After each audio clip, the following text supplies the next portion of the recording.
Some debts can never be paid with money, only with truth. When a mother dies and her son is left with nothing but questions, those questions can haunt a man for a lifetime. Elias Carter spent 15 years in the mountains trying to forget Silver Creek, and the night his mother died in their old family home. But some things cannot be forgotten. When he finally returned to rebuild the house everyone said was cursed, he discovered his mother's death was no accident. Beneath the rotting floorboards and behind crumbling walls lay secrets that would shake the entire town. What he found would force good people to face an ugly truth they had buried for years. Before we jump back in, tell us where you're tuning in from, and if this story touches you, make sure you're subscribed, because tomorrow I've saved something extra special for you. The road from the high country down to Silver Creek took 2 days on horseback, and Elias Carter rode it in silence. He had made this journey only once before in 15 years, the day he left after burying his mother.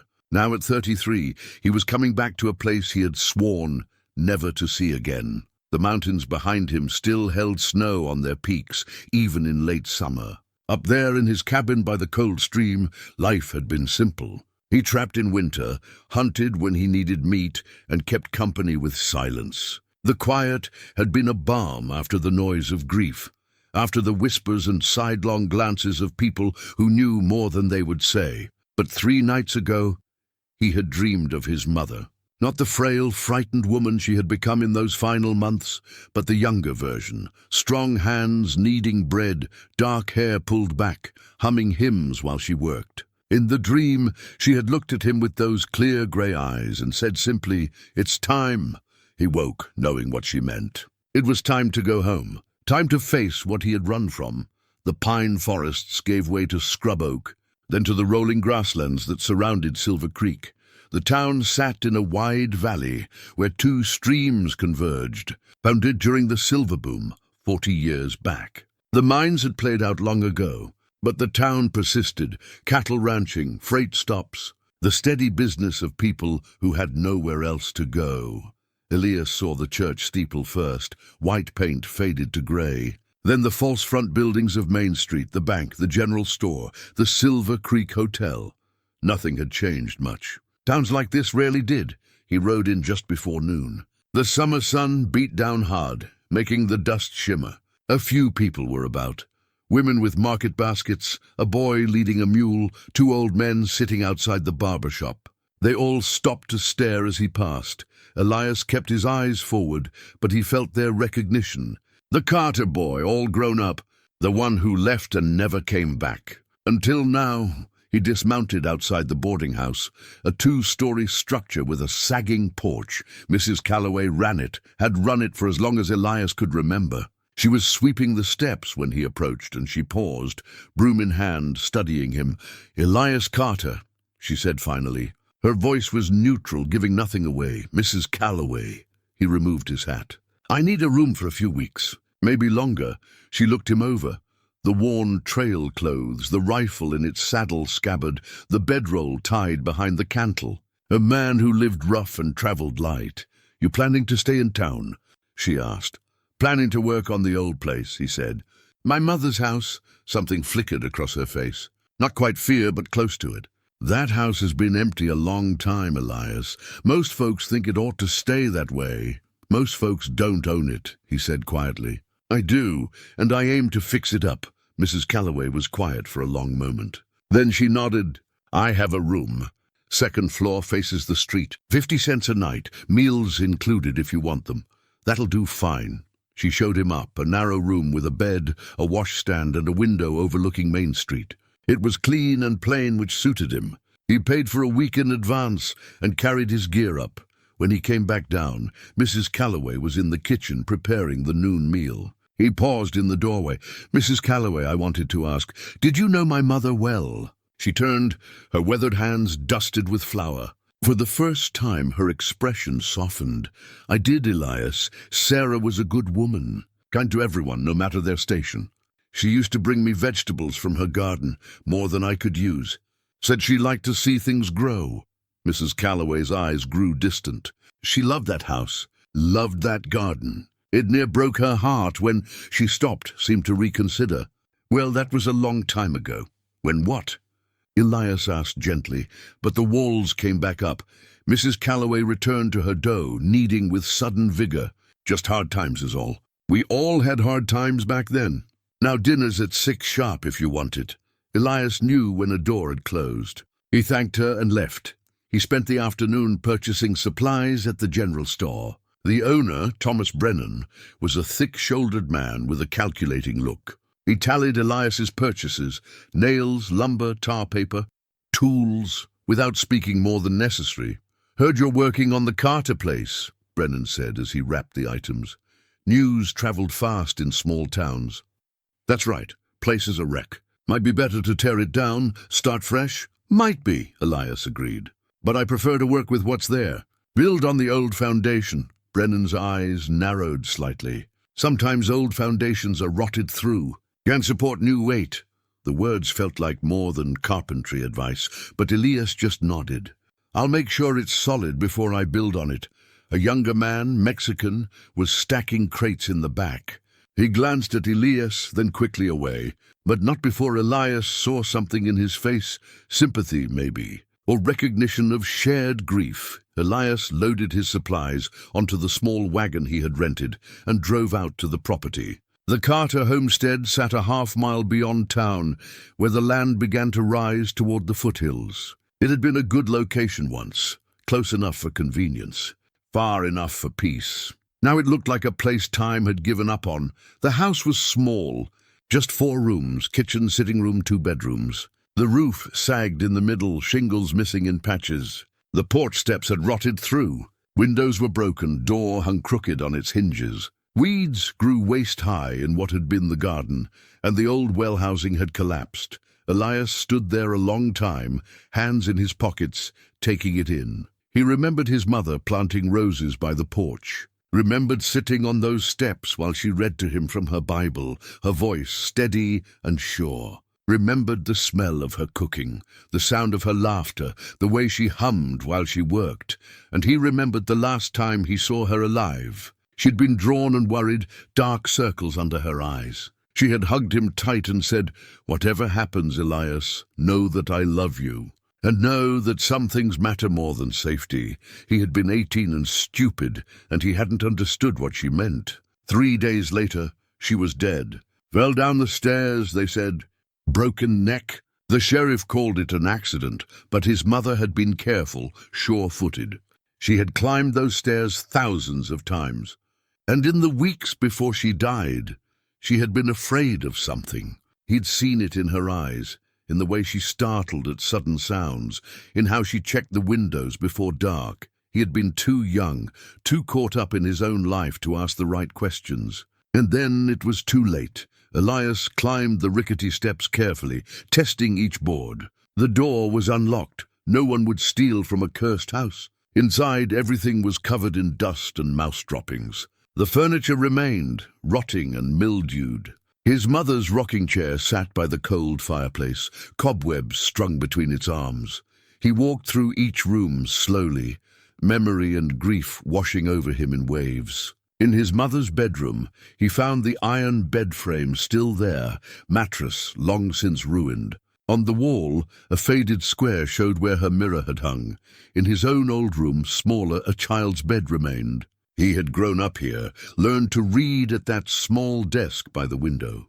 His mother had taught him letters by lamplight, patient and kind, even after long days of work. From his saddlebag, Elias pulled out the one thing he had kept from his mother's possessions, her Bible, leather-worn, pages soft with use. It had been her most treasured belonging. Inside the cover, in her careful script, Sarah Carter, "Seek truth and hold fast to it."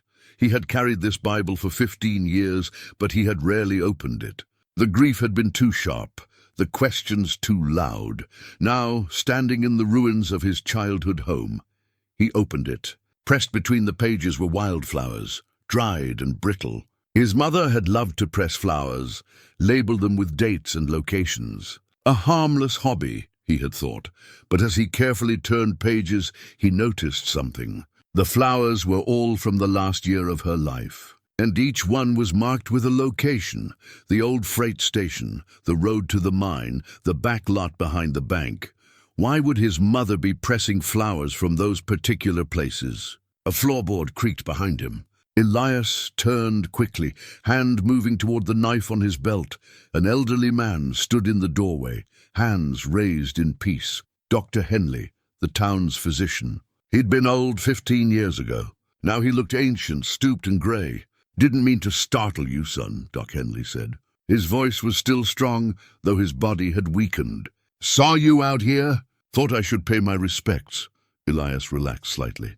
"Doc, it's been a long time." "It has." The old man entered slowly, looking around the ruined room. "I was fond of your mother, Elias. She was a good woman. Better than this town deserved." There was weight in those words, something unspoken. "Doc, can I ask you something?" "You can ask. Can't promise I can answer." "My mother's death. You signed the certificate." "Accidental fall, you wrote." Doc Henley's face closed down, became careful. "That's right. Was it?" The silence stretched between them. Finally, Doc Henley sighed, a sound like wind through dead leaves. "Elias, some questions are better left alone. For your own safety. That's the second time today someone's warned me off. Makes me think maybe these questions need asking." The old doctor met his eyes, and Elias saw something there. Guilt, regret, fear. "If you're smart, you'll fix up this house and sell it. Take the money and go back to your mountains. Don't dig into the past. And if I'm not smart..." Doc Henley shook his head slowly. "Then God help you, boy, because no one else in this town will." He turned and left. Footsteps fading across the creaking floor.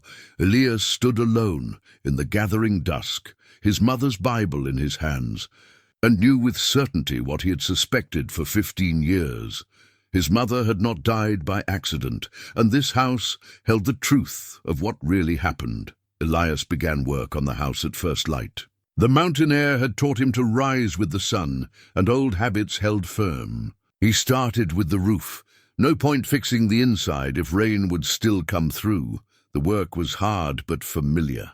He had built his own cabin in the high country, learned carpentry from necessity and patience. There was something honest about working with wood and nail, about taking something broken and making it whole again. As he tore away rotted shingles, memories surfaced unbidden. His mother hanging laundry in the yard, white sheets snapping in the breeze. The smell of her bread baking. The sound of her voice reading scripture in the evenings, steady and sure as a heartbeat. By noon, he had stripped half the roof down to bare timber. Some of the beams would need replacing, but the main structure was sound. His mother had chosen well when she bought this house. The bones were good.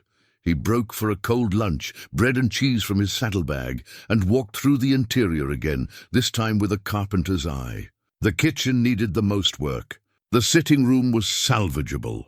The bedrooms just needed cleaning and fresh paint. In his mother's room, he began removing the old wallpaper. It peeled away in long strips, revealing the bare plaster beneath. The paper had been pale blue with tiny flowers, he remembered. His mother had hung it herself, so proud of how it brightened the room. He worked systematically, starting at the window and moving toward the door.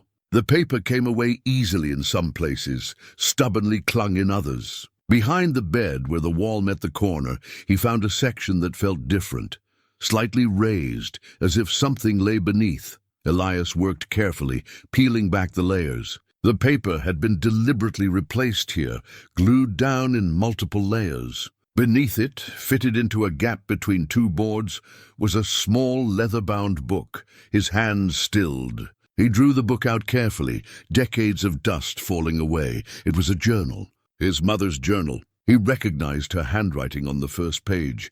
Private Reflections of Sarah Carter. January 1858, the year before she died. Elias sat down on the dusty floor, back against the wall, and began to read. The early entries were ordinary: observations about the weather, notes about her garden, thoughts on sermons she had heard. Her handwriting was neat and precise, the words of a woman who had taught herself to read as an adult and treasured the skill. But as he read forward through the months, the tone began to shift. March 15, 1858. Saw something today I wish I had not. The freight wagons that came through town were marked for mining equipment, but when they unloaded at the old station, I saw the crates. They were far too small for drilling equipment, far too carefully handled. The men moved them as if they carried something precious or dangerous. March 30th, 1858. I've been keeping track. Every month the same wagons come through, always at night, always handled by the same men. Sheriff Maddox is always present, which strikes me as odd. Why would the sheriff oversee freight deliveries? April 12th, 1858. I asked Thomas Brennan at the store about the mining equipment. He said business was picking up at the old claims. But those claims have been empty for 15 years. I walked out there yesterday. No sign of any mining activity. No fresh digging, no equipment, nothing. So where do the supplies go? Elias felt his pulse quicken. His mother had been investigating something that involved the sheriff and the general store owner. May 8th, 1858. I made a terrible mistake today. I was at the freight station checking the manifests in my capacity as town clerk. I thought I was alone, but Sheriff Maddox found me there. He asked what I was doing. I told him I was updating the municipal records. He smiled, but there was no warmth in it. "Best not to be too thorough with those records, Mrs. Carter," he said. "Sometimes too much attention to detail can be unhealthy. I'm frightened, but I cannot unsee what I have seen." The entries continued, each one adding another piece to a puzzle Elias was only beginning to understand. His mother had been documenting something systematic, a pattern of deliveries, of men meeting in secret, of money changing hands in ways that did not match the official records. June 20th, 1858. I believe they are smuggling something. But what and for whom? The operation is too organized to be simple theft. Someone powerful must be behind it. July 3rd, 1858. I saw J.T. today at the bank. He looked at me in a way that made my blood run cold, as if he knew, as if he was deciding something. I must be more careful. J.T. The initials appeared several times in the later entries, always with a sense of dread.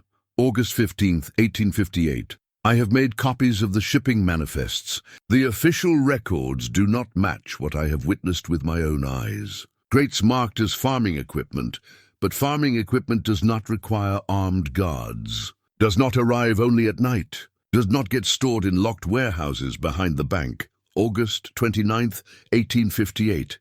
I am being watched. I know it.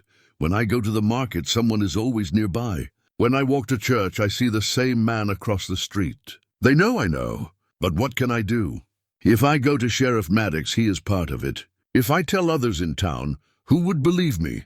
And who would be brave enough to stand against men with guns and money? September 10th, 1858. I have decided. I will gather proof, real proof, proof that cannot be denied, and I will take it to the territorial marshal. It is a 3-day ride to the capital, but it is the only way. I cannot let evil prosper in silence.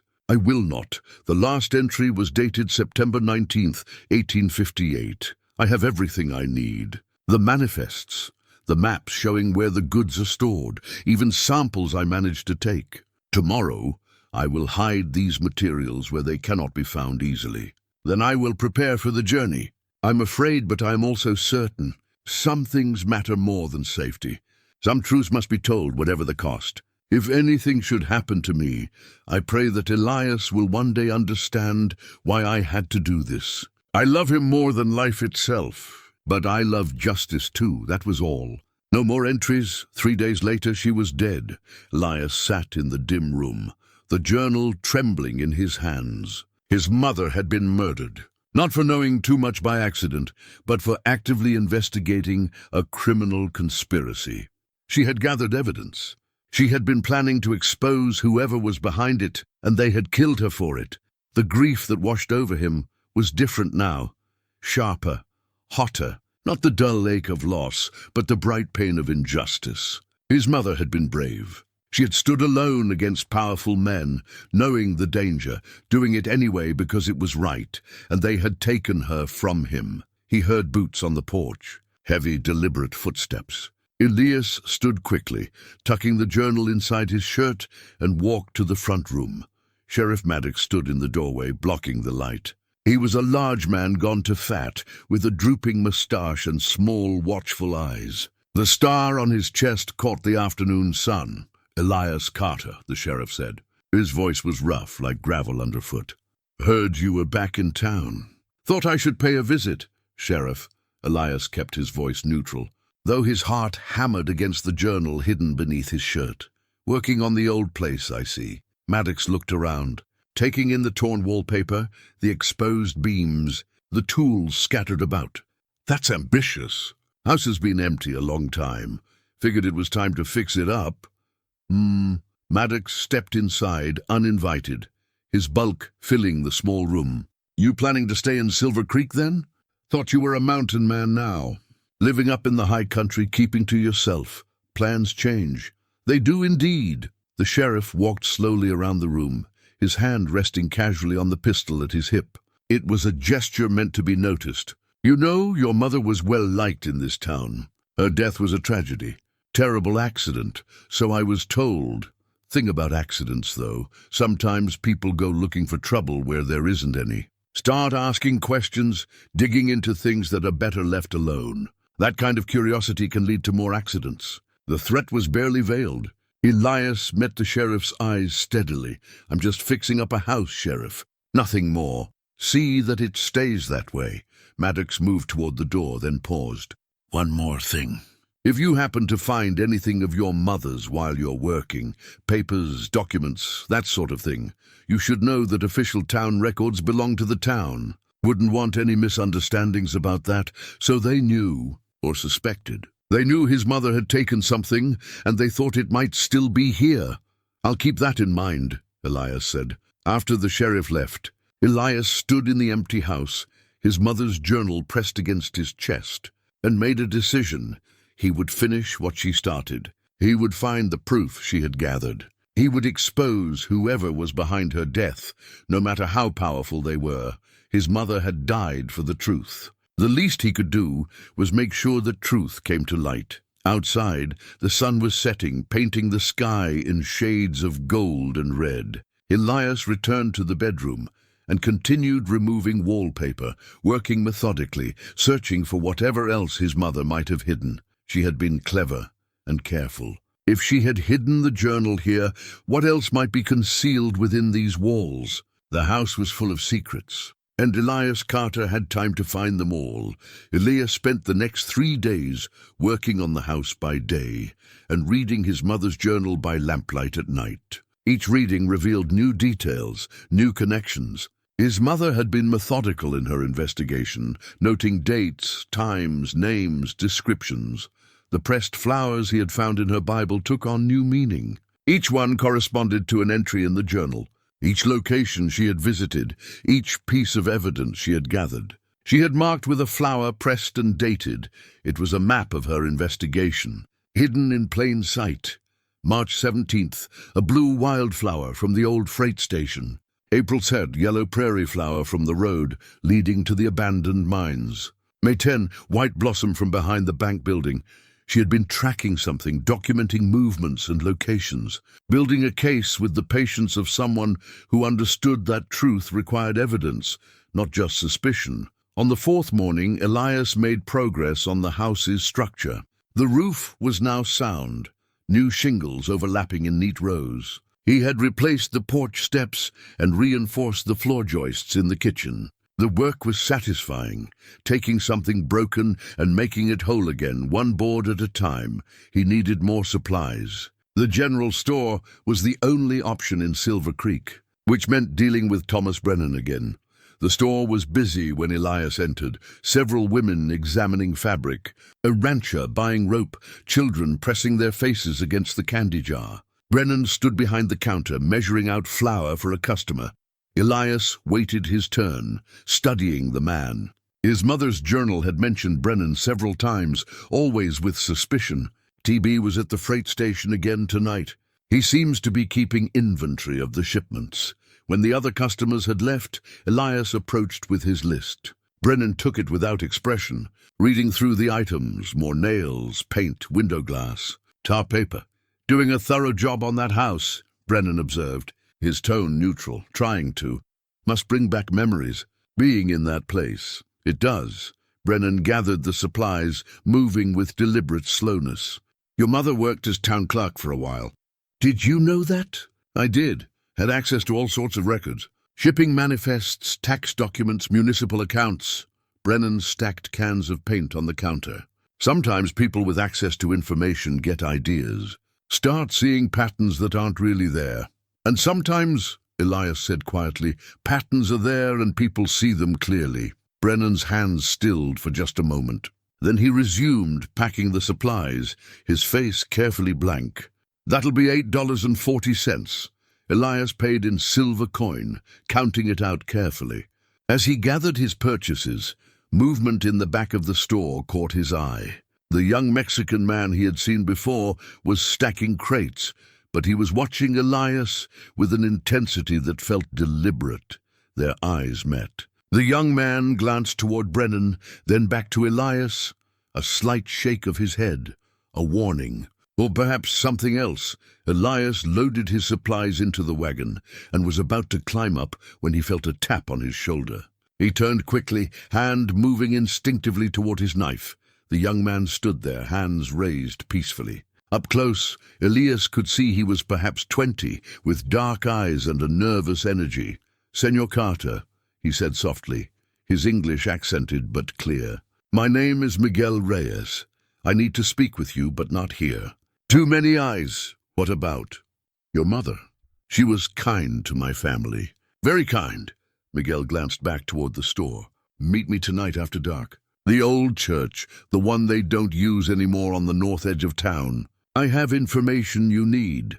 Before Elias could respond, Miguel had slipped away, disappearing around the corner of the building. Elias drove back to the house, his mind working. Miguel had seemed genuinely nervous, genuinely eager to help, but why? And what information could he possibly have about Sarah Carter? He spent the afternoon installing new window glass, the delicate work requiring focus. But his thoughts kept drifting to the meeting ahead. Could be a trap. Could be someone trying to draw him out, make him vulnerable, but it could also be the break he needed. Someone willing to talk, to confirm what his mother had discovered. As the sun set, Elias prepared carefully. He cleaned and loaded his rifle, checked his knife, made sure he had matches and a small lantern. He left a note at the boarding house for Mrs. Calloway, sealed and marked, "Open if I don't return by morning." Inside, he had written everything he knew so far, along with the location of his mother's journal, hidden in a loose floorboard at the house. If this was a trap, at least the truth would not die with him. The old church sat at the edge of town, a small adobe structure that had been replaced by a larger, grander building 15 years ago. Now it stood empty, slowly crumbling back into the earth. Elias approached carefully, circling wide, watching for signs of ambush. The night was clear, stars bright overhead, the moon a thin crescent. He could see the church's dark silhouette against the lighter sky, no horses nearby, no obvious signs of waiting men. He entered through the side door, which hung loose on its hinges. Inside, the air smelled of dust and bird droppings. The few remaining pews were pushed against the walls, and the altar was bare. "Senor Carter." Elias spun, rifle coming up. Miguel stepped from behind a pillar, hands raised. "Please, I'm alone." "I mean no harm. Why are we here, Miguel?" The young man moved to the center of the small church, to a spot where moonlight came through a hole in the roof. In the pale light, Elias could see tears on his face. "Because your mother saved my family," Miguel said, his voice thick with emotion. "And because my father died for knowing what she knew. And because I am tired of being afraid." Elias lowered the rifle slightly. "Tell me." Miguel took a shaking breath. "My father, he worked for Senor Thorne. At the bank, cleaning, doing repairs, whatever was needed. He was there at night sometimes, when he should not have been. He saw things, heard things. What things? Men meeting in the back rooms, counting money, so much money, more than a small-town bank should have. Crates being stored in the basement, crates that came on the freight wagons. My father, he knew something wrong was happening.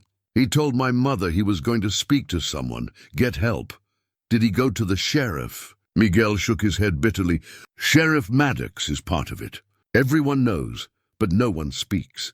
My father went to your mother instead. She was town clerk, she had authority. She listened to him, she believed him. Elias felt something tighten in his chest. When was this? August, 5 years ago. My father met with your mother several times. He showed her how to get into the bank's basement, where the real records were kept. The ones they didn't show to the town council. And then what happened? Your mother started asking questions, looking at shipping records, comparing what was reported to what she witnessed. She was building a case, my father said. She was going to take it to the territorial marshal. Miguel's voice broke. But they found out. They killed her first, and your father. 2 months later, he had an accident at the bank. Fell down the stairs into the basement. Broke his neck. Miguel's hands clenched into fists. The same way your mother died.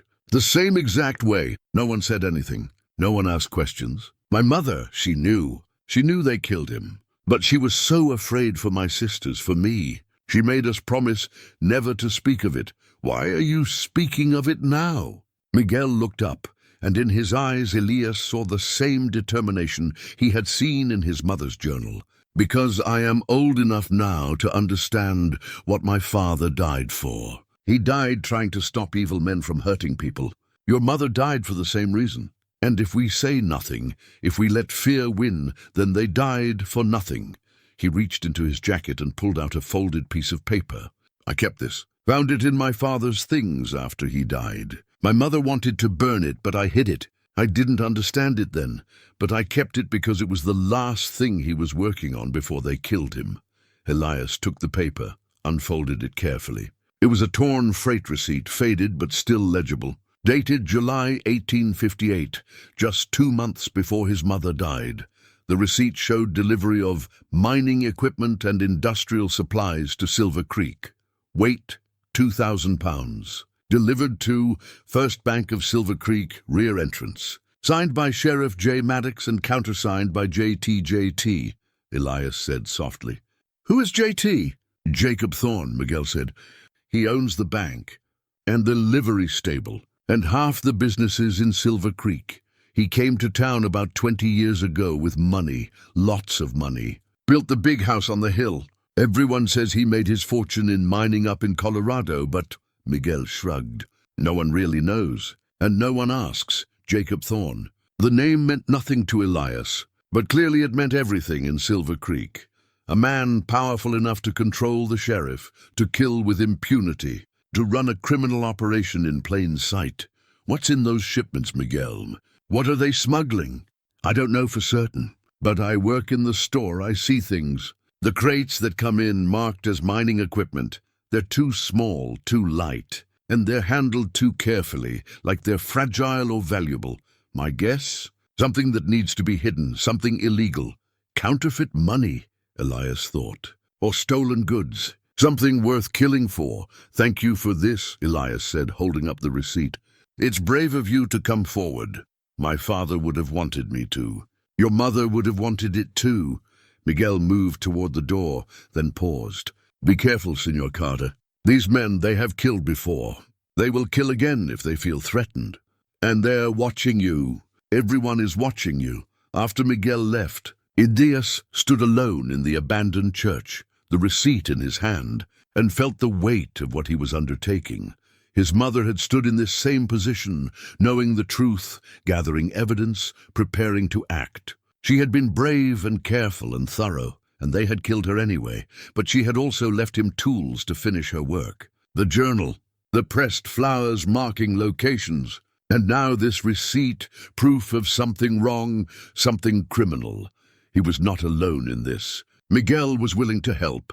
Doc Henley knew something, even if fear kept him silent for now, and his mother's careful investigation had left a trail for him to follow. Elias walked back to the boarding house through the dark streets, his hand on his rifle, his mind already planning the next steps. The house was coming together, board by board. So was the truth. And soon, very soon, Silver Creek would have to face what it had been hiding for 15 years. Elias began his systematic search of the house the next morning. He worked section by section, testing every floorboard for hollows beneath. tapping every wall for hidden cavities, checking rafters and ceiling spaces for anything concealed. His mother had been thorough in her investigation. She would have been equally thorough in hiding the results. In the kitchen, he pried up floorboards one by one, checking the space beneath. Just dirt and the occasional mouse nest. In the sitting room, he removed baseboards, examined the spaces behind them. Nothing. He was replacing a section of floor near the hearth when his pry bar struck something that rang with a hollow metallic sound. He froze, then worked more carefully, lifting the surrounding boards.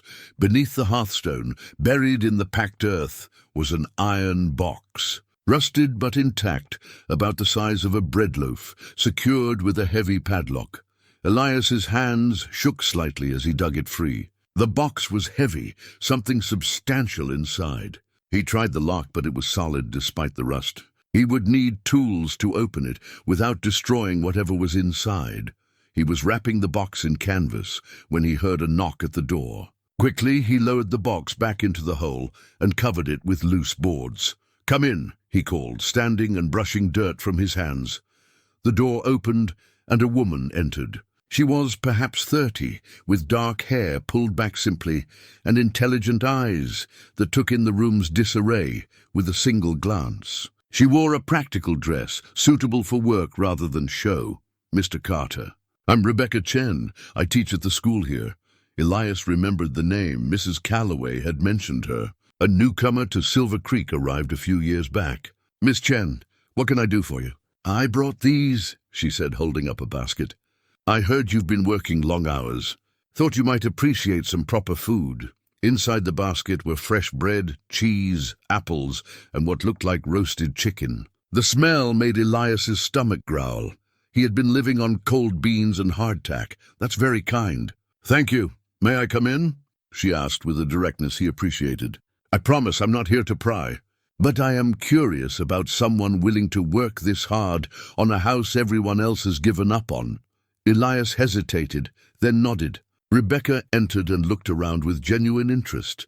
"You've made real progress," she observed. "The roof looks sound. New windows. The bones of the house are good. My mother chose well when she bought it." Sarah Carter, Rebecca's expression softened.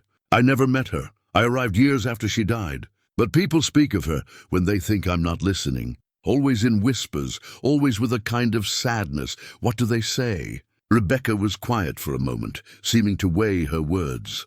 "They say she was kind, that she helped people who needed help, regardless of their station, that she asked questions other people were afraid to ask." She met his eyes. "And they say her death was very convenient for some very powerful men." Elias studied her, trying to gauge how much he could trust this stranger. "Why are you telling me this?" "Because I'm a teacher, Mr. Carter. My job is to seek truth and help others understand it. And I've been in Silver Creek long enough to know this town has a sickness at its heart. Something rotten that everyone knows about but no one will name." She set the basket down on the cleanest section of floor. "When I heard you'd come back to restore your mother's house, I thought maybe you were the kind of man who doesn't run from difficult truths. And if I am, then you should know you're not alone. There are people in this town who are tired of living with fear and lies. Not many, perhaps, but some." Before Elias could respond, they heard horses outside. Rebecca moved to the window and looked out, her face tightening. "That's Jacob Thorne," she said quietly. Elias came to stand beside her. A man was dismounting from a fine black horse, tall, perhaps 60, with silver hair and the bearing of someone accustomed to being obeyed. He wore an expensive suit, out of place in the rough frontier town, and walked with the confidence of ownership. Thorne came to the door without knocking, simply pushed it open, as if he owned the house already. "You must be young Carter," he said. His voice was smooth, educated, with an accent that suggested eastern cities and old money. He looked at Rebecca with mild surprise. "Miss Chen, I didn't expect to find you here." "I was just leaving," Rebecca said. She touched Elias's arm briefly, a gesture of support, and departed. Thorne watched her go, then turned his attention to Elias. "I've been meaning to pay you a visit. Welcome back to Silver Creek. Thank you. I understand you're restoring the property." Ambitious undertaking. Thorne walked around the room, examining Elias's work with the eye of someone who understood construction. You're doing quality work? Your mother would be proud. Did you know my mother? Something flickered across Thorne's face, too quick to read. Everyone knew Sarah Carter. She was very active in town affairs. Her death was a great loss. Sheriff Maddox said it was an accident. Indeed, tragic. Thorne paused by the hearth, and for a moment his eyes seemed to focus on the exact spot where the iron box lay hidden. But then he looked back at Elias. The reason I came by, Mr. Carter, is to make you an offer. I'm always interested in acquiring property in Silver Creek.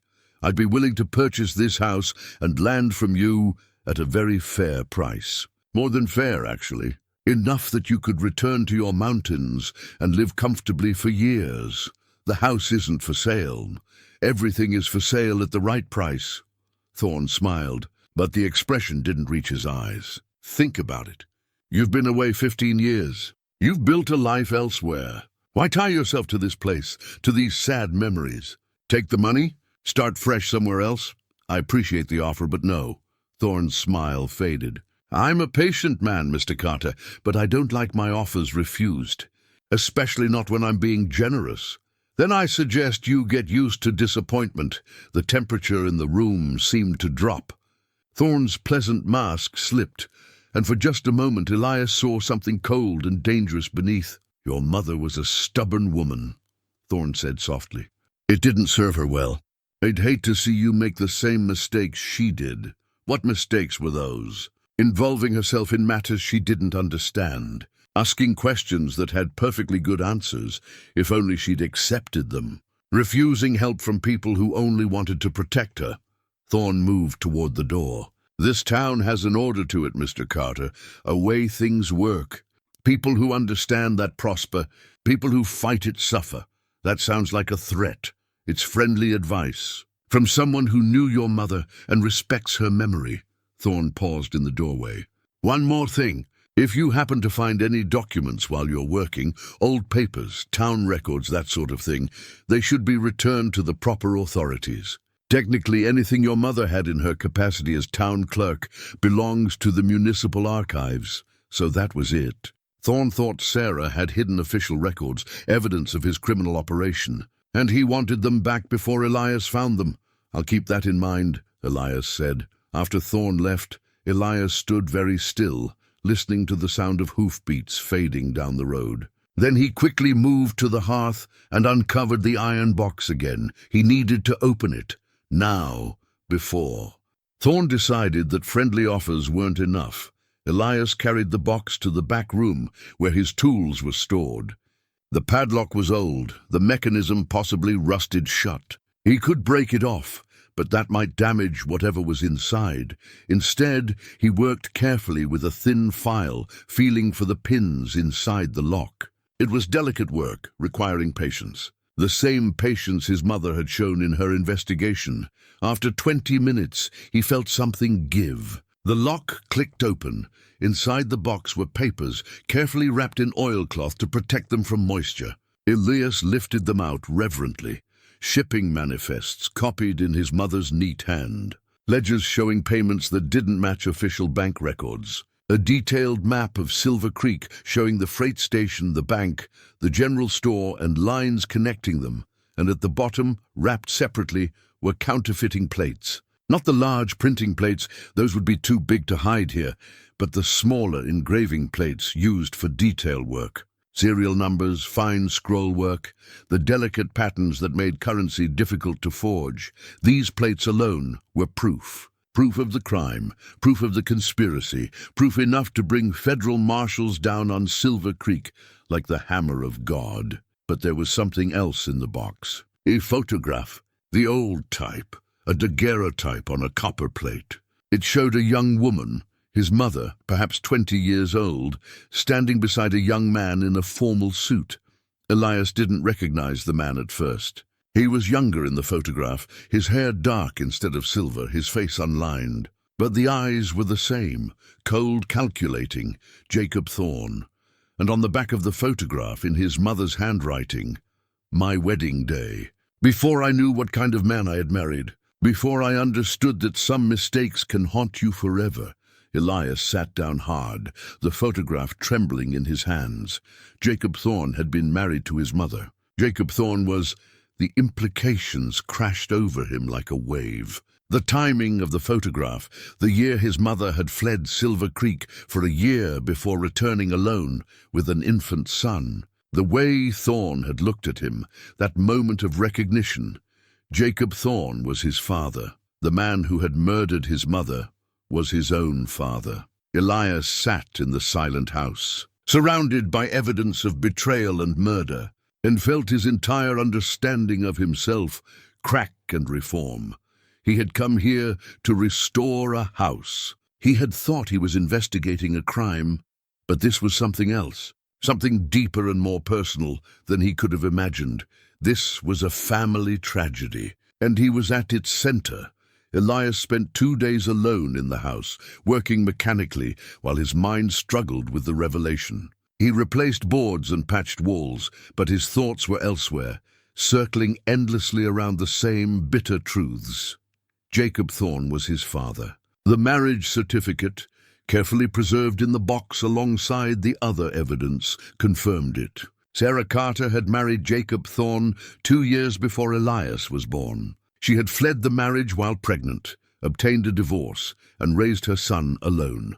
The why of it was spelled out in letters Elias found folded with the certificate. Letters his mother had written but never sent, perhaps meant as a record for herself, or for him if he ever needed to understand. She had discovered Thorne's criminal activities within months of marriage. The counterfeiting operation had been smaller then, just beginning. When she confronted him, he had been charming at first, dismissive. Then when she persisted, threatening, he told me I could share in the profits or share in the consequences. One letter read, he said no one would believe a woman's word over his. He was probably right. But I couldn't live with that knowledge, couldn't pretend I didn't see what I saw. So I left, even though I carried his child. I chose poverty and honor over wealth and complicity. She had returned to Silver Creek years later because it was home, because she had nowhere else to go. Thorne had let her come back on the condition that she never speak of their past, never acknowledge their connection. He pretends Elias doesn't exist, another letter read. Walks past his own son in the street without a glance. Perhaps it's better that way. Better my boy grows up thinking his father is unknown than knowing his father is a criminal who cares for nothing but money and power. For 15 years, an uneasy truce had held. Sarah raised her son, worked as town clerk, kept her silence. Thorne built his empire, expanding the counterfeiting operation, corrupting the sheriff, buying influence, until Sarah's conscience wouldn't allow her silence anymore. The final letter was dated a week before her death. I cannot watch this town be destroyed by Thorne's greed. I cannot let innocent people suffer while evil prospers. Elias is grown now, capable of making his own way. If something happens to me, at least I will have tried to do what's right.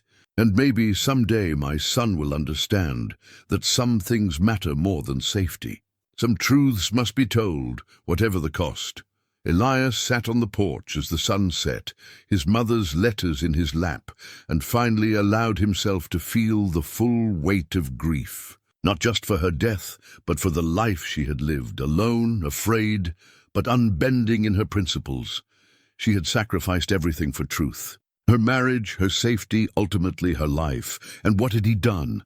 Run to the mountains, hidden from the hard questions. Let her death go unquestioned for 15 years. You're punishing yourself. Rebecca's voice came from the yard. She stood at the edge of the property, a shawl around her shoulders against the evening chill. May I join you? Elias nodded, unable to speak past the tightness in his throat. Rebecca climbed the steps and sat beside him, not too close, respecting his space. For a while they just sat in silence, watching the last light fade from the sky. I heard Jacob Thorne visited you, she said finally. News travels fast. In a small town, everything travels fast. She paused. He came to the school the next day, made a generous donation to our book fund, then suggested very politely that I should be careful about whose company I keep. That association with troublemakers could reflect poorly on a school teacher. I'm sorry. I didn't mean to cause problems for you. You didn't. Thorne did. She turned to look at him. And that's the thing about men like him. They want everyone to think they're generous benefactors, pillars of the community. They make donations and shake hands and smile. And all the while they're poisoning everything they touch. Elias found himself wanting to tell her everything. About the box, the evidence, the photograph, the terrible knowledge of his parentage. But the words stuck. Rebecca seemed to sense his struggle. Whatever you discovered in this house, it's weighing on you. I can see it. You don't have to tell me what it is. But I want you to know you don't have to carry it alone. The kindness in her voice broke something in him. The words came out in a rush, everything. The journal, the investigation, the counterfeiting ring. And finally, haltingly, the truth about Jacob Thorne being his father. Rebecca listened without interruption. When he finished, she was quiet for a long moment. That's a heavy burden, she said finally. Knowing the man who killed your mother is also your father. But Elias listened to me. She waited until he met her eyes. Blood doesn't make a man. Choices do. Jacob Thorne's blood might run in your veins, but his nature doesn't.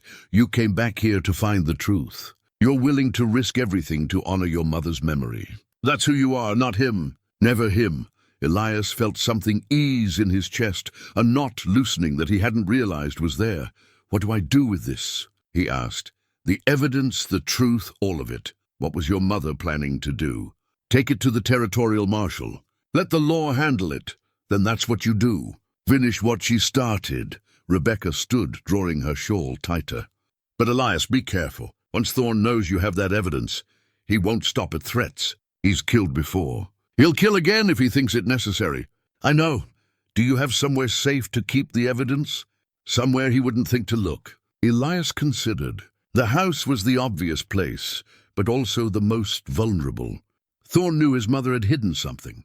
He would eventually try to search the property or simply burn it down. I'll think of something. Rebecca nodded. I live in the rooms above the schoolhouse. If you need a place to store something temporarily, something small, I can help. No one would think to look there. That's a risk for you. I'm a teacher, Elias, teaching people to think for themselves, to question, to seek truth. That's always been a risk. I'm not afraid of men like Jacob Thorne. She started down the steps, then paused. There's a meeting tomorrow night. Some of us in town who want to see things change. We meet at Doc Henley's house after dark. You should come. Who's us? People who remember what this town used to be before Thorne bought it. People who are tired of looking the other way. She smiled slightly. Not many of us, but enough. And growing. After she left, Elias went back inside and looked at the evidence spread across the table. The manifests, the counterfeit plates, the letters, the photograph. His mother had worked alone, gathering this evidence piece by piece, knowing the danger but persisting anyway. She had died before she could bring it to light, but he wasn't alone. Rebecca was willing to help. Miguel was willing to help. Doc Henley knew the truth and was burdened by his silence. Even Mrs. Calloway, with her careful words and sad eyes, seemed to be waiting for someone to finally speak the truth. Elias began carefully wrapping the evidence back in oilcloth. He would take Rebecca up on her offer, split the evidence between multiple locations, make sure it couldn't all be destroyed at once, and then he would ride to the territorial capital, just as his mother had planned. He would deliver the evidence to the marshal and let federal law come to Silver Creek. It was what his mother would have done, what she had died trying to do. And if Jacob Thorne was his father, well, that just meant he had even more reason to see justice served. The sins of the father didn't have to become the sins of the son. Elias could choose a different path. And he would. Outside, full darkness had fallen. But inside the Carter house, lamplight burned steady and sure, a small defiance against the night. The meeting at Doc Henley's house was smaller than Elias expected, just 6 people gathered in the physician's cramped sitting room. But as Doc pointed out, lighting his pipe with shaking hands, revolutions often started with small groups willing to speak truth. Besides Doc and Rebecca, there was Miguel and his mother, Rosa Reyes. a tired woman with fierce eyes who had lost her husband to Thorne's conspiracy. There was James Crawford, who ran the livery stable and had seen too many suspicious shipments pass through in the night. And there was Mrs. Calloway from the boarding house, who had kept quiet for too long and was ready to finally testify to what she knew. They sat in a circle, speaking in low voices, sharing what each of them had witnessed over the years. The pattern that emerged was damningly clear. Thorne had systematically corrupted or intimidated nearly everyone in a position of authority or influence. Sheriff Maddox was on his payroll. Thomas Brennan at the general store was complicit. Even the mayor, a weak man named Sutherland, did whatever Thorne told him to do. "It's been going on for nearly 20 years, Doc Henley said, his voice heavy with regret. "Started small, just some irregular shipments, some creative bookkeeping. But it grew, and everyone who noticed either joined up or learned to keep their mouths shut. Like my husband," Rosa said quietly. "He kept his mouth shut for years, until he couldn't anymore. Until his conscience wouldn't let him sleep at night. And Sarah," Mrs. Calloway added, "she tried to do the right thing, and look what happened to her." Elias laid out the evidence he had found, the journal, the manifests, the counterfeit plates. He didn't mention the photograph or his connection to Thorne. Some truths were still too raw to share. The group studied the materials with a mixture of hope and fear. "This is enough," Crawford said. "This could bring down the whole operation. Federal marshals don't take kindly to counterfeiting, but getting it to them is the problem," Rebecca pointed out. "It's a 3-day ride to the territorial capital. Thorne has men watching the roads. If they catch Elias carrying this evidence, they'll kill him," Doc finished bluntly. "Just like they killed Sarah. Then we create a diversion," Miguel said. Everyone turned to look at him. The young man sat up straighter, warming to his idea. "We make Thorne think the evidence is in one place, while Elias rides out with the real evidence hidden another way. How do we do that?" Mrs. Calloway asked. "We let him think he's won," Elias said slowly, seeing where Miguel's thought was leading. "We stage a break-in at the house. Let his men find false evidence. While they're congratulating themselves, I slip out of town with the real materials." The group debated the plan, refining it. Rebecca would keep the most important documents at the schoolhouse. No one would think to look there. Miguel would spread rumors that Elias kept everything in a strongbox at the house. Crawford would prepare a fast horse, ready to go at a moment's notice, hidden at his livery stable. "When do we do this?" Doc asked. "Soon," Elias said. "Thorne is getting impatient. He knows I found something. The longer we wait, the more dangerous it gets." They talked for another hour, working out details, backup plans. When the meeting broke up, they left one by one, careful not to draw attention. Elias was the last to leave, except for Doc Henley. The old physician pulled him aside at the door. "There's something I need to tell you," Doc said. His hands were shaking worse than usual. "Something I should have told you years ago, but I was afraid. Still am afraid, truth be told. But you deserve to know. What is it?" Doc took a deep breath. "I delivered you when you were born. Your mother had been gone from Silver Creek for almost a year. Then she came back heavy with child. She never said who the father was, and no one dared ask. We figured it was some man from wherever she'd been. But you knew different. Not at first. But years later, when you were about 8 or 9, I saw you and Jacob Thorne standing near each other at the church social. The resemblance was—" Doc shook his head. "It was unmistakable once you knew to look for it. Same eyes, same way of standing, same stubborn set to the jaw. I asked your mother about it private-like. She didn't confirm or deny, just said some doors were better left closed. So others had known. Or suspected. The secret Sarah Carter had tried so hard to keep hadn't been as secret as she thought. Does Thorne know?" Elias asked. "I believe he does. Always has. He stayed away from you growing up. Never acknowledged you. But I think that was intentional. He had his reasons for wanting to pretend you didn't exist." Doc paused. "But Elias, he's not a sentimental man. If you become a threat to him, the fact that you're his blood won't protect you. Might even make it worse. He doesn't like being reminded of his failures." "His failures? Your mother?" She was the one person who stood up to him, who refused to be bought or frightened. She left him, when most women in her position would have stayed. That must have stung his pride. And now here you are, doing the same thing she did. Standing up. Refusing to back down, Doc gripped Elias's shoulder. Be careful, son. A man like Thorne, he's most dangerous when he feels cornered. Elias walked back to the boarding house through dark streets, his mind churning. The plan was set. In 2 days, they would stage the break-in. 3 days after that, he would be delivering evidence to the territorial marshal if everything went according to plan. But plans had a way of falling apart. His mother had made plans too, and she'd ended up dead at the bottom of the staircase. The boarding house was dark when he arrived, just a single lamp burning in the window to guide late arrivals. Elias climbed the stairs quietly, not wanting to wake Mrs. Calloway. His room was at the end of the hall. He unlocked the door and stepped inside, and immediately knew something was wrong. The air smelled different, tobacco and sweat and something else, occupation. Close the door, Mr. Carter. Elias froze. Jacob Thorne sat in the room's only chair, positioned to see the door. He held no weapon, but Elias could see the outline of a pistol beneath his jacket. How did you get in here? I own the building. Mrs. Calloway rents it from me. Did you think I couldn't get a key? Thorne gestured to the bed. Sit down. We need to talk, you and I. Father to son, so he was acknowledging it. Elias remained standing, his hand near the knife on his belt. I have nothing to say to you, but I have something to say to you. So you'll listen, or this conversation will end badly for both of us. Thorne leaned back, deceptively relaxed. I know what you found in that house. Your mother was always too clever for her own good. She documented everything, gathered evidence, made her case like a lawyer building for trial. I imagine she hid it well, probably in multiple locations. Elias said nothing.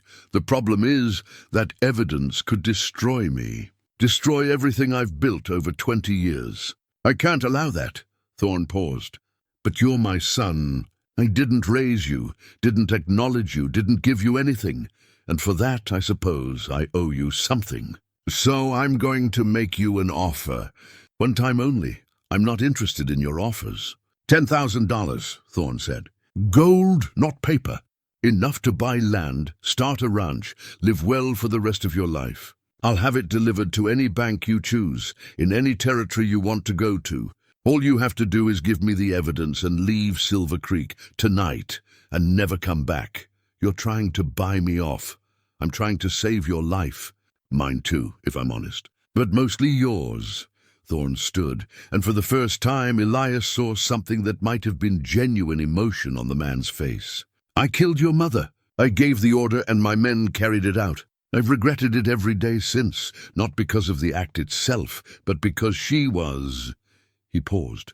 She was the only person who ever saw through me, who knew what I was and refused to be impressed by it. I admired that about her even as it made her dangerous to me. If you admired her so much, why kill her? Because she left me no choice. She was going to destroy everything. I couldn't allow that. Thorne took a step closer. But you're different.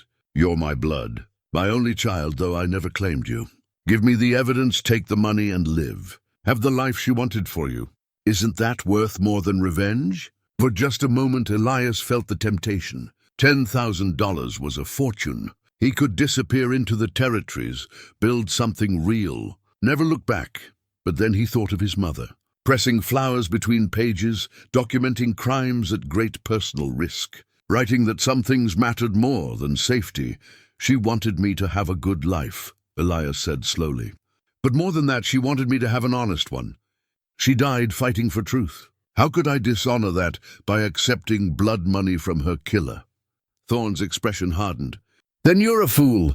Just like she was, maybe, but I'm her son, not yours. Blood doesn't make a man. Choices do.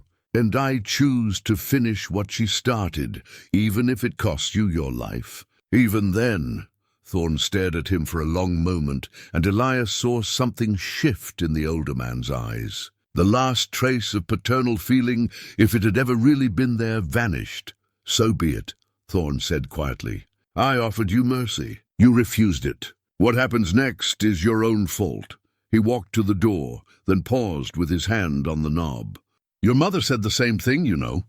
Right before the end. I choose truth." Those were her last words. "I hope they give you comfort when your time comes."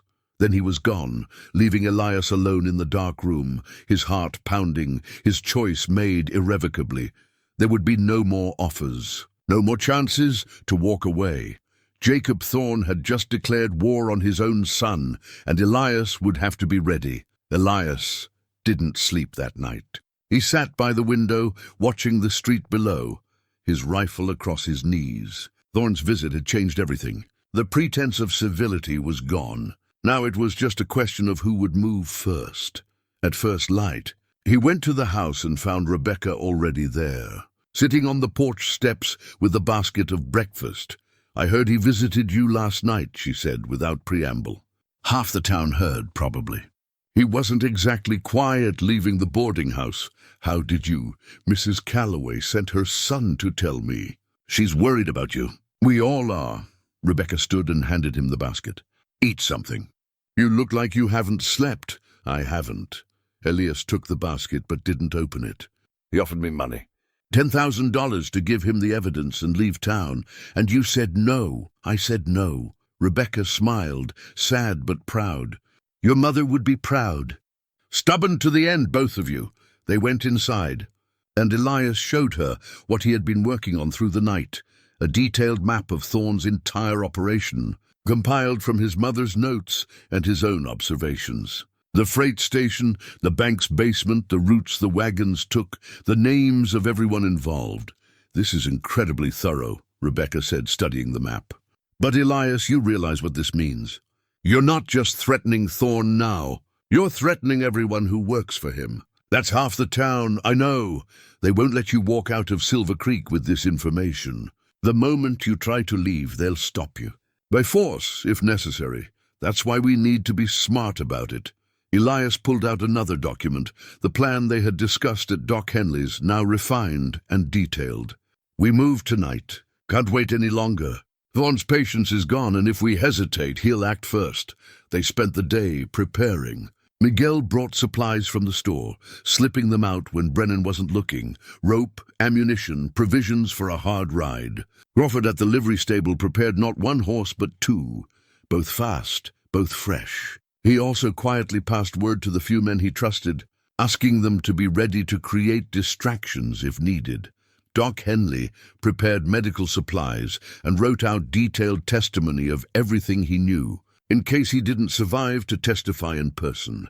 Rosa Reyes packed food and warm clothes, treating Elias with the fierce care of a mother sending her son off to war. By late afternoon, the evidence was divided.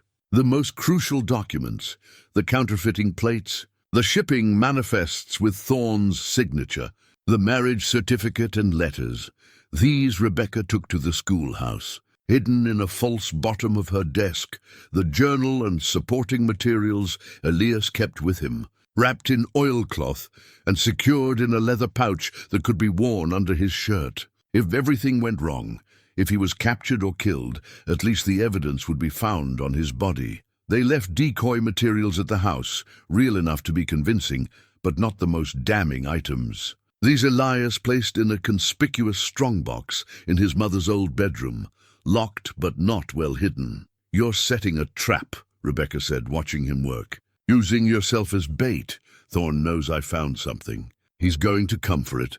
Better he comes when I'm ready than when I'm not, and when he finds the decoy, then I'll already be halfway to the territorial capital." She was quiet for a moment. "And if something goes wrong? If he catches you before you can leave?" Elias met her eyes. "Then you take the evidence from the schoolhouse and find someone else to deliver it. Crawford maybe, or Miguel. But someone has to get it to the marshal. Promise me you'll be careful. I promise to finish what my mother started. That's all I can promise." As evening fell, Elias made his final preparations. He moved through the house one last time, remembering. This was where he had grown up, where his mother had raised him alone, where she had gathered the evidence that would cost her life. He had restored it, made it whole again. The roof no longer leaked. The windows were intact. The floors were solid. It looked like a home again, the way it had when his mother was alive, but he wasn't doing this for the house. He was doing it for her, for the principle she had died defending, for all the people in Silver Creek who were tired of living under Jacob Thorne's shadow. At full dark, he left the house and rode to the livery stable. Crawford was waiting with the horses, a big roan for speed and endurance, and a paint for backup in case something happened to the first. "Routes clear as far as I can tell," Crawford said in a low voice. "But Thorne's men have been riding patrol all evening. They know something's up. Can't be helped. We move tonight or not at all." Miguel emerged from the shadows leading another horse. "I'm coming with you."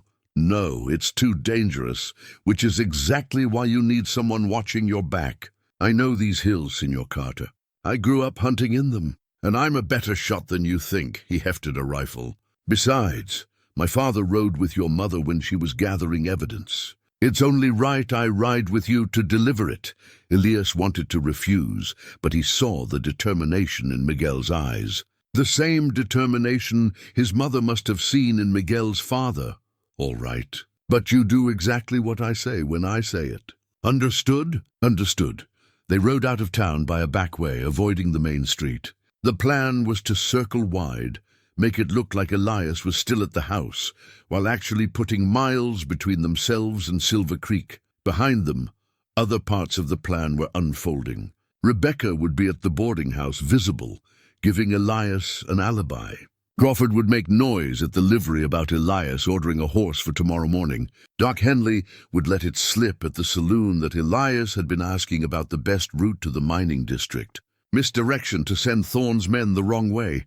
They rode hard for 2 hours, following game trails and creek beds, staying off the main roads. The moon was a sliver, giving just enough light to see by without exposing them too clearly. Miguel proved as good as his word, guiding them through terrain Elias barely remembered from childhood.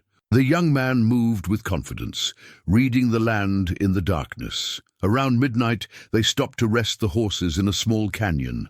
Elias checked the pouch under his shirt. The evidence was still secure. "So far, everything was going according to plan. How much farther tonight?" Miguel asked, giving his horse water from his hat. "Another few miles, then we'll find a place to hole up until dawn. Can't risk the horses in the dark anymore. Terrain gets rougher from here." A sound made them both freeze. Hoofbeats coming fast from the direction they had come. "They found out sooner than we thought," Elias said grimly. He counted the horses by sound. "At least 4, maybe more. Mount up.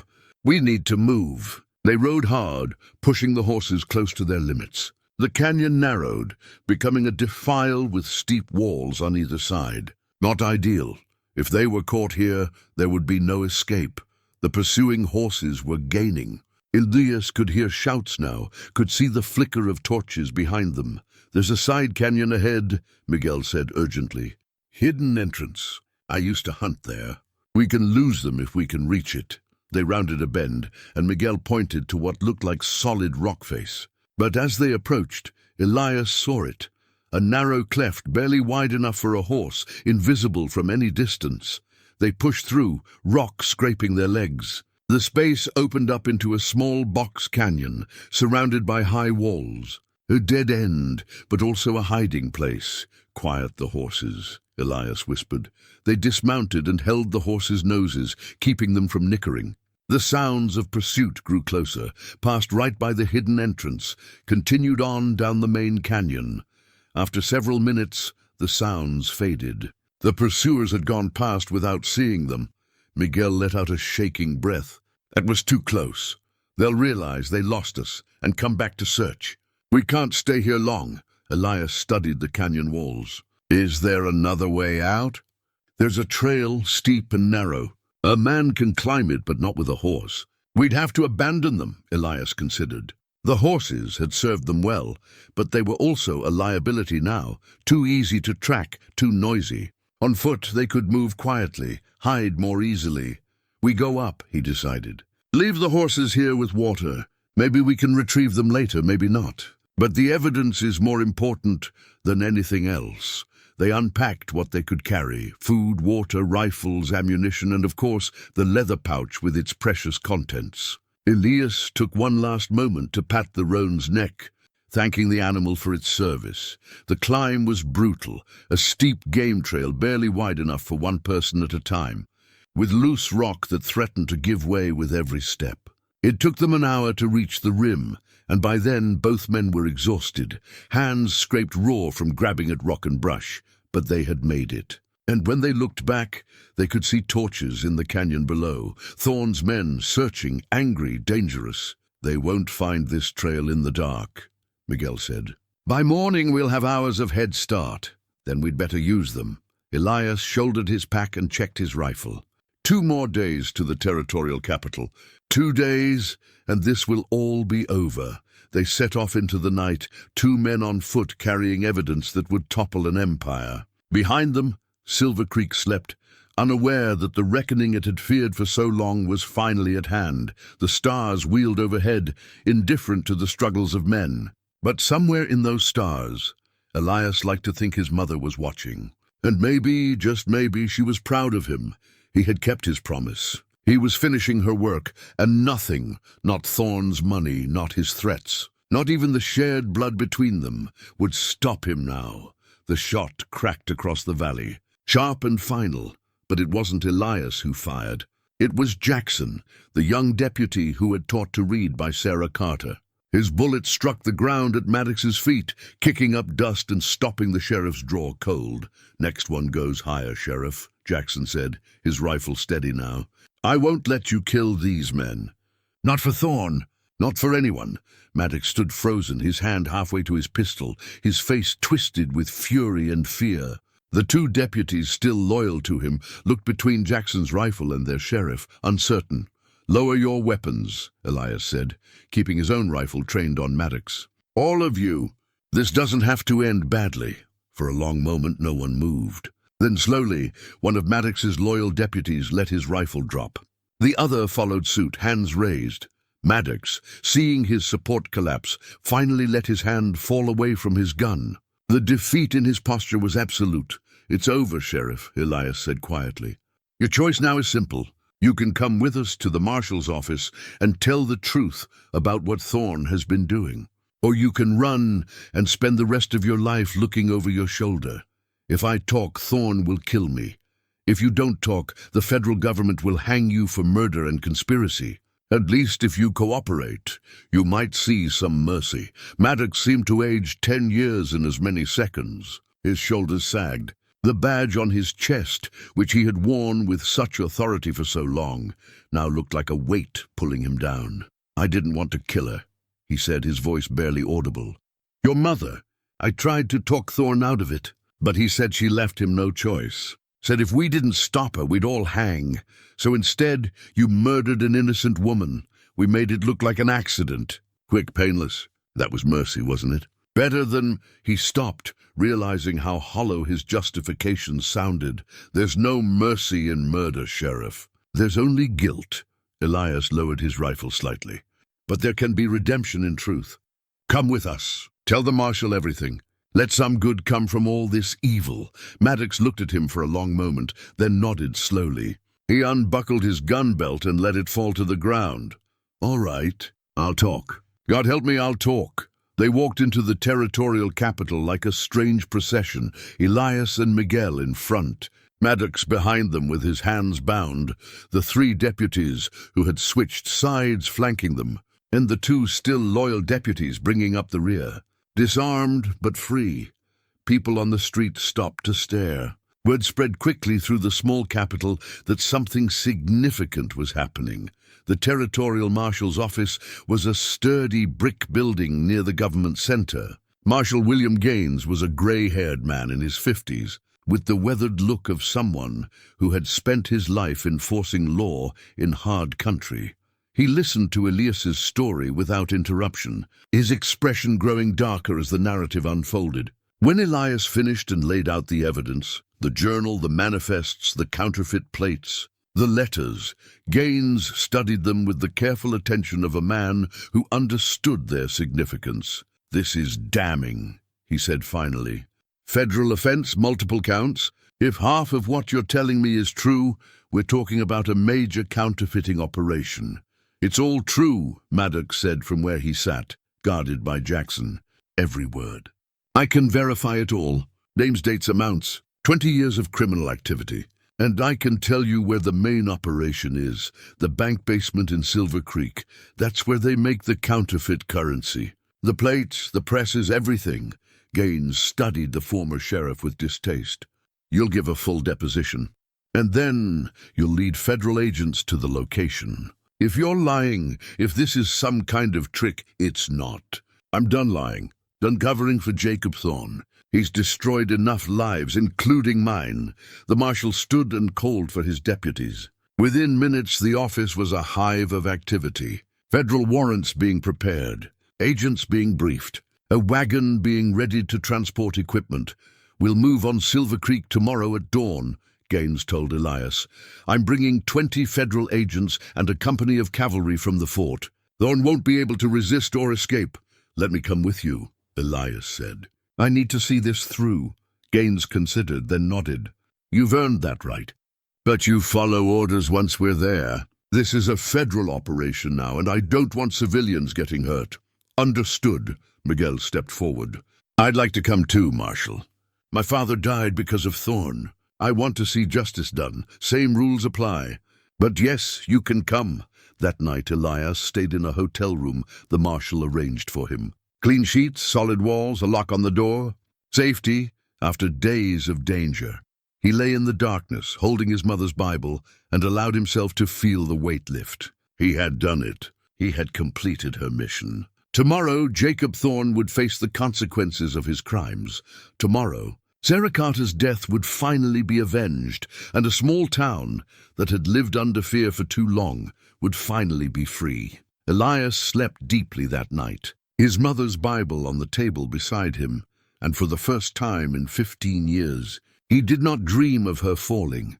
Instead, he dreamed of her smiling, proud, at peace. The morning would bring reckoning. But tonight, there was rest. The federal agents arrived in Silver Creek like a force of nature, 20 armed men riding in formation, backed by cavalry, with Marshal Gaines at their head. It was barely dawn, and most of the town was still sleeping. Elias rode with them, as did Miguel, both wearing deputy badges Gaines had provided for the operation. They approached from the east, the rising sun at their backs, casting long shadows ahead of them. The first stop was the bank. Gaines posted men at every exit, then knocked firmly on the front door. When no one answered, they broke it down. Inside, they found the night watchman, wide-eyed and terrified. He surrendered immediately, pointing them toward the basement without even being asked. What they found there confirmed everything. The basement had been converted into a sophisticated counterfeiting operation. Large printing presses, engraving equipment, racks of drying paper stamped with counterfeit currency. The smell of ink and chemicals was overpowering. 2 men were working the night shift. They looked up in shock as federal agents poured down the stairs, then wisely raised their hands. "Secure all evidence," Gaines ordered. "I want every piece of paper, every plate, every tool documented and packed for transport. This needs to be ironclad in court." Next, they went to Thorne's mansion on the hill. The large house stood proud above the town, a symbol of wealth and power. But that power was about to fall. Thorne met them at the door, already dressed despite the early hour. He had clearly been warned, probably by one of his men posted to watch the roads. But there was nowhere left to run. "Marshal Gaines," Thorne said calmly, as if receiving an expected guest. "To what do I owe this intrusion?" "Jacob Thorne. You're under arrest for counterfeiting, conspiracy, and murder. You have the right to—" "I know my rights." Thorne's eyes found Elias in the crowd of agents. Something flickered across his face, regret, perhaps, or simply resignation. "You finished what she started." "I suppose I should have expected that. You're more like her than I wanted to admit." "Yes," Elias said quietly. "I am." Agents moved through the house, finding more evidence, ledgers, correspondence, bank records that showed the extent of the operation. It had been vast, reaching beyond Silver Creek into 3 territories, involving dozens of men. Thorne hadn't just been running a counterfeiting ring. He had built a criminal empire. As they led Thorne away in chains, the town began to wake. People emerged from their homes to watch in shock as federal agents moved through Silver Creek, making arrests. Thomas Brennan at the general store. 3 of Thorne's lieutenants. The mayor, who had been complicit through his cowardice and willingness to look the other way. By noon, it was over. The main conspirators were in custody, the evidence secured, the operation shut down. Elias stood in the town square, watching the agents work, and felt Rebecca's hand slip into his. She had been waiting at the edge of town, watching the whole thing unfold. "It's really over," she said softly. "The arrests are over. The trials will take months. But yes, the important part is over. What will you do now?" It was a good question. Elias had been so focused on this moment, on seeing justice done, that he hadn't thought beyond it. He looked around Silver Creek, at the boarding house where Mrs. Calloway was weeping with relief, at the general store where Miguel was helping federal agents catalog evidence, at Doc Henley standing on his porch with shoulders that finally looked unburdened, and he looked toward the edge of town, where the Carter house stood, restored and solid. "I think I'll stay," he said, "at least for a while. Someone needs to testify at the trials, and the house is finally finished. Seems a shame to leave it empty again," Rebecca smiled. "The school could use a maintenance man, someone to fix things, keep the building in good repair. It doesn't pay much, but I'm not worried about pay." Elias squeezed her hand gently. "And I think my mother would approve. She always valued education." Over the following weeks, the story unfolded in courtrooms and newspapers. The trial was sensational, a territorial scandal that reached all the way to Washington. Jacob Thorne was convicted on multiple counts and sentenced to 30 years in federal prison. Sheriff Maddox, in exchange for his testimony, received a lighter sentence but would still spend a decade behind bars. Others received varying punishments based on their level of involvement and willingness to cooperate. Some, like Thomas Brennan, fought the charges and received harsh sentences. Others, like young Deputy Jackson, who had found the courage to do the right thing at the crucial moment, faced no charges at all. Through it all, Sarah Carter's name was cleared and honored. The territorial governor issued a posthumous commendation, recognizing her courage in investigating the conspiracy. A letter from the governor's office arrived at Elias's house, praising his mother's dedication to truth and justice. Elias had that letter framed and hung in the sitting room, next to the restored photograph of his mother in her garden, smiling among the flowers she loved. 6 months after the arrests, Elias stood on the porch of the Carter house, his house now, truly his, and watched the sunset paint the sky in shades of gold and crimson. The garden was beginning to come back, planted with seeds from his mother's pressed flowers. Rebecca had helped him plant it, and Miguel had helped dig the beds. The town had changed. With Thorne's empire dismantled, Silver Creek was slowly finding its way back to honesty. It wasn't perfect, no place was, but it was better. People walked a little taller. They looked each other in the eye. The fear that had permeated everything for so long was finally lifting. Elias opened his mother's Bible, now worn even more from constant reading, and found the page where he had recently made his own entry. Using her style of careful notation, he had written, "The house is restored. The truth is known. Justice is served. Some debts can only be paid with courage, and she paid hers fully. I've tried to do the same. I hope I have made her proud. I know I have honored her memory. And that, in the end, is all a son can do for a mother who gave everything for what was right." He closed the Bible gently and looked out at the land his mother had loved. Tomorrow he would continue his work at the school. He would tend the garden. He would build a life in this place that had been marked by so much sorrow but was now healing. He had come home to restore a house, but in the process he had restored something more important: truth, justice, and his mother's honor. Sarah Carter had died fighting for what was right. Her son had lived to finish that fight, and in a small town in the territories, where justice had nearly been lost forever, one man's determination had made all the difference. The sun sank below the horizon, and Elias Carter went inside his mother's house, his house now, and closed the door behind him. Not shutting out the world, but finally, at long last, coming home.